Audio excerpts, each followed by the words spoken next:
বন্ধুরা, আমরা সবাই জানি যে নিয়তির লেখা কখনো খণ্ডন করা যায় না। আমাদের সঙ্গে যেটা হওয়ার থাকবে সেটা হবেই। তাতে আপনি যতই চেষ্টা করুন না কেন, আপনি যতই সাবধান থাকুন না কেন, আমাদের জীবনে ঘটা কোনো ঘটনা বা কোনো ঘটনার প্রণালী আগে থেকেই সংরচিত হয়ে থাকে। এক গ্রামে এক খুবই জ্ঞানী পণ্ডিত থাকতেন। একদিন তার ছোটবেলার বন্ধুর সাথে দেখা করার জন্য অন্য একটি গ্রামে যাচ্ছিলেন। ওই বন্ধু ছোটবেলা থেকেই বোবা এবং তার এক পা বিকলাঙ্গ ছিল। তার বন্ধুর গ্রাম খুবই দূরে ছিল। রাস্তায় আরও কিছু ছোট ছোট গ্রাম পড়ে। পণ্ডিত তার নিজের মেজাজে এগিয়ে চলেছিলেন। এরপর রাস্তায় তিনি এক সঙ্গী পান। তিনিও ওই পণ্ডিতের সঙ্গে চলতে শুরু করেন। পণ্ডিত ভাবলেন ভালোই হলো, একসঙ্গে গল্প করতে করতে যাওয়া হবে, এতে নিজেকে একা লাগবে না। যেতে যেতে ওই পণ্ডিত ওনাকে নাম জিজ্ঞাসা করলেন। ওই ব্যক্তি তার নাম বলেন মহাকাল। পণ্ডিতের এই নাম একটু আজব বলে মনে হয়, কিন্তু পণ্ডিত কারো নামের ব্যাপারে বেশি কিছু জিজ্ঞাসা করা অনুচিত বলে মনে করেন। দুজনেই ধীরে ধীরে একসঙ্গে এগিয়ে যাচ্ছিলেন। এরপর তাদের সামনে একটি গ্রাম পড়ে। মহাকাল পণ্ডিতকে বলে, তুমি এগিয়ে চলো, আমার এই গ্রামে একটি খবর দেওয়ার আছে, আমি তোমার সঙ্গে সামনে দেখা করছি। পণ্ডিত বলেন ঠিক আছে। এরপর তিনি এগিয়ে যান। ঠিক এরপরেই ওই গ্রামে খবর হয় যে এক ব্যক্তিকে এক মহিষ আঘাত করে মেরে ফেলেছে। মহিষ ওই ব্যক্তিকে মেরে ফেলার ঠিক কিছুক্ষণ পরই মহাকাল পণ্ডিতের কাছে এসে পড়েন। এরপর চলতে চলতে দুজনেই গ্রামের বাইরে বেরিয়ে আসে, যেখানে ছোট্ট একটা মন্দির নির্মিত ছিল, যেটা বিশ্রামের জন্য মন্দ ছিল না। পণ্ডিতের ওই বন্ধুর গ্রাম সেখান থেকে অনেক দূরে ছিল। এদিকে সন্ধ্যা ঘনে আসছিল। পণ্ডিত মহাকালকে বলেন, রাত্র হয়ে আসছে, আর পুরো দিন চলতে চলতে খুবই ক্লান্ত হয়ে পড়েছি, আর খুব খিদেও পেয়েছে। এখানেই ভোজন করে আরাম করা যাক, কাল সকালে নিশ্চিন্তে আবার যাওয়া যাবে। মহাকাল বলেন ঠিক আছে, আমাকে এই গ্রামে কিছু দরকারি জিনিস পৌঁছতে হবে, তুমি খাবার খেয়ে আরাম করো, আমি পরে এসে খেয়ে নেব। এটা বলে মহাকাল সেখান থেকে চলে যায়। কিন্তু তিনি যাওয়ার কিছুক্ষণ পরেই ওই গ্রামে ধোঁয়া উঠতে দেখা যায়, আর দেখতে দেখতেই পুরো গ্রামে আগুন লেগে যায়। পণ্ডিত একটু আশ্চর্য হয়ে ভাবলেন, এই মহাকাল যেখানেই যায় সেখানে কিছু না কিছু ঘটেই, কিছু তো একটা ব্যাপার আছে। কিন্তু ওই পণ্ডিত রাত্রে মহাকালকে কিছুই বলেন না। সকাল হতেই দুজনেই আবার তাদের গন্তব্যের দিকে চলতে শুরু করে। কিছুটা দূর এগিয়ে যেতেই আবার একটা গ্রাম পড়ে। তখন মহাকাল আবার পণ্ডিতকে বলে, তুমি সামনে এগিয়ে চলো, আমি ওই গ্রাম থেকে এসে তোমার কাছে আসছি। আমার এই গ্রামেও কিছু দরকারি কাজ আছে, কাজ সেরেই সামনে তোমার সাথে দেখা করছি। এটা বলেই মহাকাল চলে যায়। কিন্তু এবার পণ্ডিত নিজের রাস্তায় এগিয়ে যান না। তিনি ওখানে দাঁড়িয়ে থেকে মহাকালকে দেখতে শুরু করেন যে সে কোথায় যায়, কি করে। ঠিক তখনই গ্রামের লোকেদের চিৎকার শোনা যায় যে কোনো এক ব্যক্তিকে সাপে কেটেছে আর সে মারা গেছে। এর কিছুক্ষণ পরেই মহাকাল আবার পণ্ডিতের কাছে ফিরে আসে। কিন্তু এবার পণ্ডিত আর সহ্য করতে পারে না। তিনি মহাকালকে জিজ্ঞাসা করেন যে তুমি যে গ্রামে যাও সেখানে কিছু না কিছু ক্ষতি হয়, তুমি কি আমাকে বলতে পারো যে এমন কেন হয়? তখন মহাকাল জবাব দেয়, হে পণ্ডিত, আমি তো ভাবতাম তুমি মহাজ্ঞানী লোক, এই জন্যই আমি তোমার সঙ্গ নিয়েছিলাম, কারণ জ্ঞানীদের সঙ্গ নেওয়া খুবই ভালো। কিন্তু তুমি তো দেখছি এখনো বুঝতেই পারোনি যে আমি কে। পণ্ডিত বলেন, আমি বুঝতে পেরেছি, কিন্তু আমার কিছু সন্দেহ আছে। যদি তুমি নিজেই তোমার উপযুক্ত পরিচয় দিয়ে দাও তাহলে আমার পক্ষে আরও সহজ হবে। মহাকাল তখন বলেন, আমি যমদূত, আর যমরাজের আদেশে তাদের প্রাণ হরণ করি যাদের আয়ু পূর্ণ হয়ে গেছে। যদিও পণ্ডিতের এই ব্যাপারে আগে থেকেই সন্দেহ ছিল, তাই মহাকালের নিজের মুখ থেকে এটা শুনে পণ্ডিত একটু ভয় পেয়ে যান, কিন্তু তবুও একটু সাহস জুগিয়ে জিজ্ঞাসা করেন, যদি এটা সত্যি হয় আর যদি তুমি সত্যিকারের যমদূত হও, তাহলে বলো তো এর পরে মৃত্যু কার হতে চলেছে? যমদূত বলেন, এর পরের মৃত্যু তোমার ওই বন্ধুর, যার সঙ্গে তুমি দেখা করতে যাচ্ছ, আর তার মৃত্যুর কারণ তুমিই হবে। এটা শুনে পণ্ডিত একটু থতমত খেয়ে যায়। পণ্ডিত একটু চিন্তায় পড়ে যায় যে যদি বাস্তবে ইনি সত্যিই যমদূত হয়, তাহলে এর কথাও সত্যি হবে। আমার কারণে আমার ছোটবেলার সবচেয়ে ভালো বন্ধুর মৃত্যু হয়ে যাবে। এই জন্য এটাই ঠিক হবে যে আমি আমার বন্ধুর সাথে দেখা করতেই যাব না। কমসে কম আমি তো তার মৃত্যুর কারণ হব না। মহাকাল বলে, তুমি যেটা ভাবছ সে সব কিছু আমি জানি। তুমি তোমার বন্ধুর সাথে দেখা করতে না গেলেও নিয়তি বদলাবে না। তোমার বন্ধুর মৃত্যু নিশ্চিত, আর এটা আগামী কিছু সময়ের মধ্যেই ঘটতে চলেছে। মহাকালের মুখ থেকে এসব কথা শুনে পণ্ডিত একটু আঁতকে ওঠেন, কারণ মহাকাল তার মনের সমস্ত কথা জেনে গেছিল, যেটা একটা সাধারণ মানুষের ক্ষেত্রে অসম্ভব। এখন পণ্ডিতের সত্যিকারের বিশ্বাস হয়ে যায় যে মহাকাল সত্যিকারের যমদূত। সে যেন তার বন্ধুর মৃত্যুর কারণ না হয়, তার জন্য সে পেছনে ঘুরে আর নিজের গ্রামের দিকে যেতে শুরু করে। কিন্তু পণ্ডিত যখনই পিছনে ঘুরে, তখনই দেখে যে তার বন্ধু দৌড়াতে দৌড়াতে তার দিকেই এগিয়ে আসছে। পণ্ডিতকে দেখে তাকে খুবই খুশি দেখাচ্ছে। নিজের বন্ধুর আসার গতি দেখে মনে হচ্ছিল যেন অনেক সময় ধরে তার পিছনে ছুটে আসছে। কিন্তু সে ছোটবেলা থেকেই বোবা ছিল এবং একটি পা ছিল বিকলাঙ্গ। এই জন্য না তো সে পণ্ডিতের কাছে পৌঁছাতে পারছিল, আর না তো সে তাকে ডাকতে পারছিল। কিন্তু যখনই সে তার কাছে এসে পৌঁছায়, তখনই তার মৃত্যু হয়ে যায়। পণ্ডিত অবাক হয়ে মহাকালের দিকে দেখতে থাকেন, যেন তিনি তাকে জিজ্ঞাসা করতে চাইছেন যে এটা কি হলো। মহাকাল পণ্ডিতের মনের কথা বুঝে যায় আর বলে, তোমার বন্ধু ওই পেছনের গ্রাম থেকে তোমার পেছনে পেছনেই আসছিল। সে বোবা এবং বিকলাঙ্গ হওয়ার জন্য তোমার কাছ পর্যন্ত পৌঁছাতে পারছিল না। সে তার সম্পূর্ণ ক্ষমতা দিয়ে তোমার কাছে পৌঁছানোর চেষ্টা করে, কিন্তু এই বৃদ্ধ বয়সে যুবকের মতো ক্ষমতা থাকে না। এই জন্য হৃদয়ে আঘাত লাগার কারণে তোমার বন্ধুর মৃত্যু হয়ে যায়, কারণ সে তোমার সঙ্গে দেখা করার জন্য নিজের সীমা অতিক্রম করে তোমার সাথে দেখা করার জন্য দৌড়িয়ে আসছিল। এই জন্য তোমার বন্ধুর মৃত্যুর কারণ হলো তুমি। এখন পণ্ডিতের পুরোপুরিভাবে বিশ্বাস হয়ে গিয়েছিল যে সত্যিকারের মহাকাল একজন যমদূত এবং তার কাজ হলো জীবের প্রাণ হরণ করা। পণ্ডিত এক জ্ঞানী ব্যক্তি ছিলেন, এই জন্য তিনি এটাও জানতেন যে মৃত্যুর ওপর কারো নিয়ন্ত্রণ থাকে না।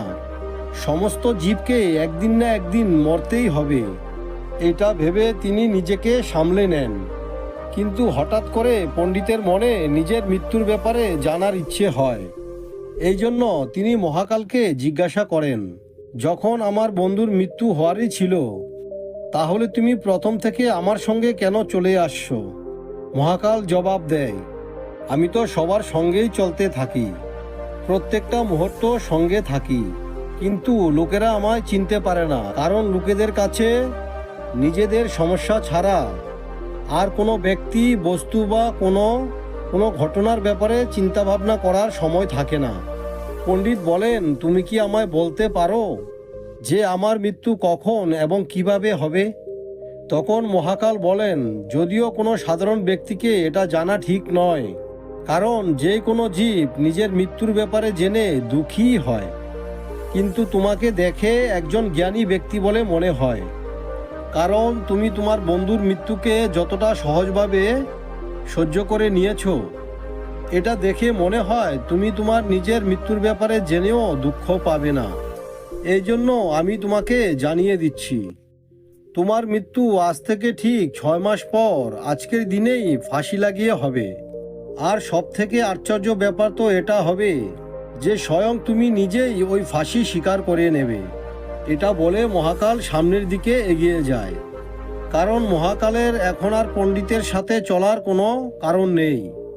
পণ্ডিত তার বন্ধুর সম্পূর্ণ ক্রিয়াকর্ম করে তার বাড়ি ফিরে যান। কিন্তু কোনো ব্যক্তি যতই জ্ঞানী হোক না কেন, নিজের মৃত্যুর কথা শুনে দুঃখিত হয়েই পড়ে। আর মৃত্যু থেকে বাঁচার জন্য কিছু না কিছু চেষ্টা অবশ্যই করে। আর পণ্ডিতও তাই করেন। পণ্ডিত একজন বিদ্বান ছিলেন, তাই তার খ্যাতি ওই রাজ্যে রাজ দরবার পর্যন্ত ছিল। পণ্ডিত ভাবেন যে রাজার কাছে তো অনেক জ্ঞানী মন্ত্রী আছেন, তারা আমার মৃত্যু সম্বন্ধিত কোনো না কোনো সমাধান বের করতে অবশ্যই পারবেন। পণ্ডিত এটা ভেবে রাজ দরবারে পৌঁছে যান, আর তিনি সেখানে গিয়ে রাজাকে সমস্ত ঘটনা খুলে বলেন। রাজা এই ব্যাপারটি তার মন্ত্রীদেরকে বলেন আর তার উপায় জানতে চান। অবশেষে সবাই বিচার পরামর্শ করে বলেন, আর তিনি বলেন যদি পণ্ডিতের কথা সত্য হয় তাহলে এটা নিশ্চিত যে পণ্ডিতের মৃত্যু 6 মাস পরে ঠিকই হবে। কিন্তু মৃত্যু তখনই হবে যখন তিনি অন্য কোনো রাজ্যে যাবেন। যদি তিনি অন্য কোনো রাজ্যে না যান তাহলে তার মৃত্যু হবে না। মন্ত্রীর এই পরামর্শ রাজারও ঠিক মনে হয়। অনেক ভেবে চিন্তে পণ্ডিতের থাকার ব্যবস্থা রাজার কারাঘরে করে দেন।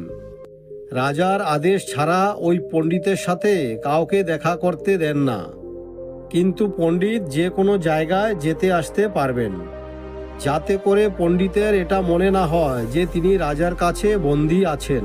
এদিকে পণ্ডিত ভয়ের কারণে তিনি নিজেই কোথাও যাওয়া আসা বন্ধ করে দেয়। ধীরে ধীরে পণ্ডিতের মৃত্যুর সময় এগিয়ে আসে। অবশেষে সেই দিন এসে পৌঁছায় যেদিন পণ্ডিতের মৃত্যু লেখা আছে। পণ্ডিত তার মৃত্যুকে নিয়ে খুবই চিন্তিত ছিলেন, এই জন্য সেই দিন তিনি ভয়ে ভয়ে খুব তাড়াতাড়ি শুয়ে পড়েন, যাতে করে খুব তাড়াতাড়ি ওই রাত্রি কেটে যায় আর সকাল হয়ে যায়, যাতে করে তিনি তার মৃত্যু এড়াতে পারেন। এদিকে পণ্ডিতের রাত্রে ঘুমের মধ্যে চলা যে রোগ ছিল সেটা তিনি নিজে স্বয়ং জানতেন না, তাই রাজবৈদ্যদের সেটা জানার তো কোনো প্রশ্নই ওঠে না। আর ওই রাত্রেই পণ্ডিতের ঘুমের মধ্যে ওঠা সেই রোগ জাগান দেয়।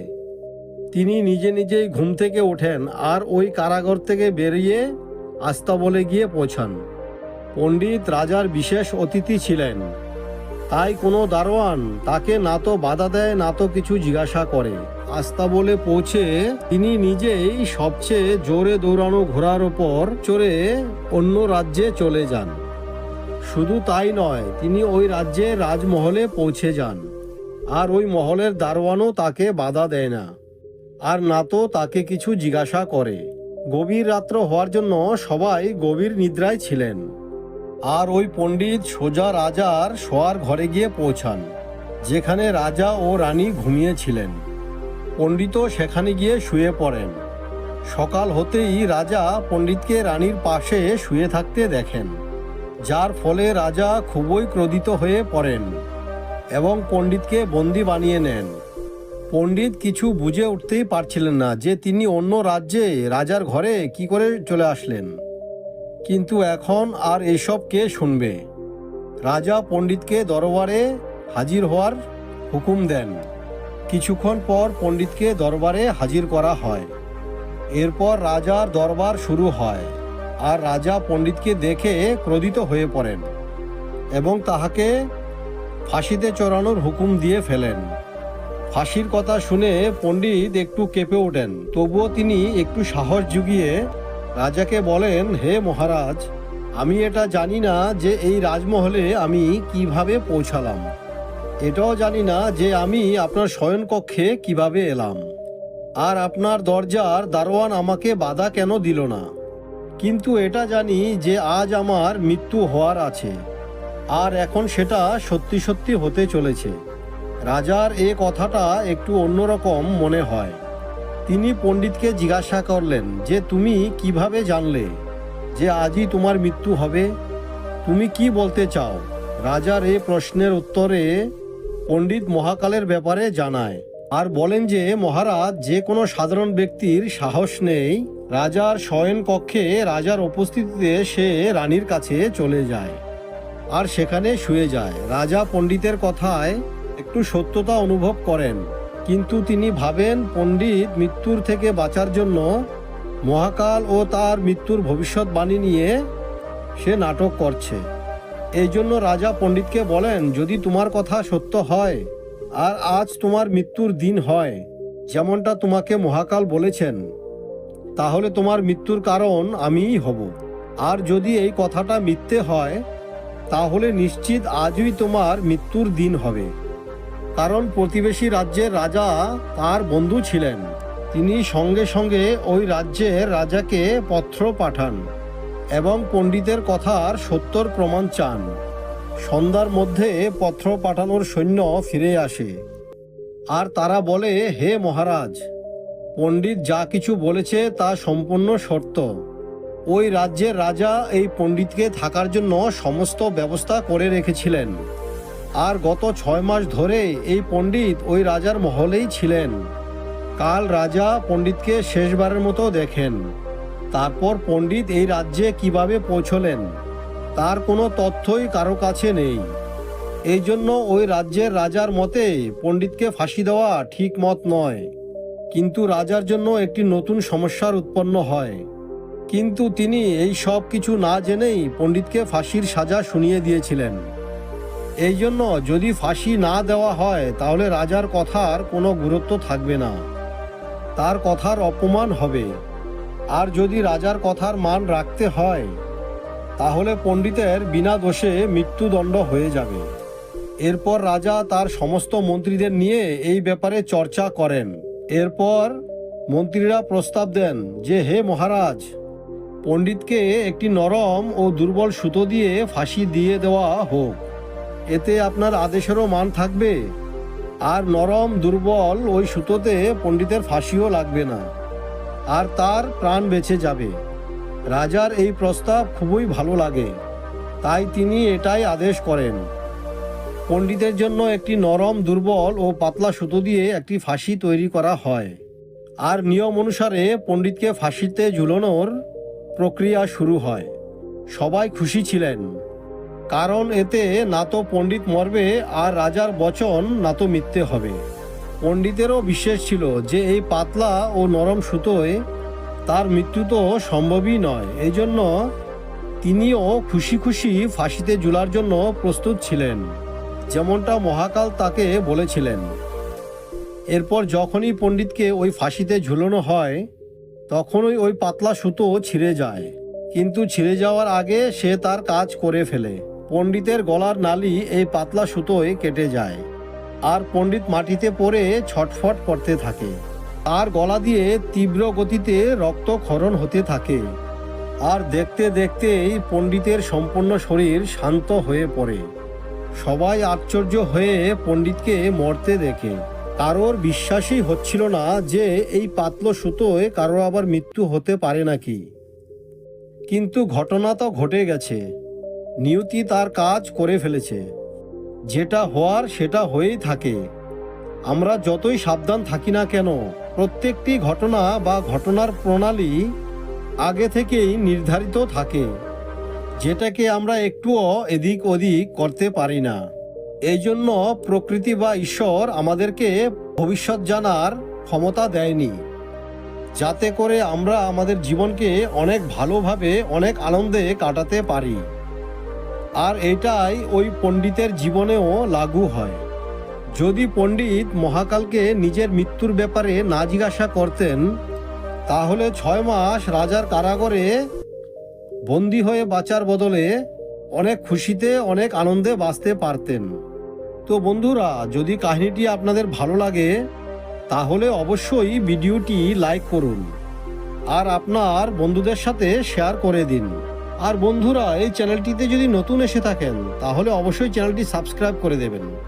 তাহলে বন্ধুরা, দেখা হচ্ছে আবার পরের ভিডিওতে। ততক্ষণ পর্যন্ত ভালো থাকুন, সুস্থ থাকুন। ধন্যবাদ।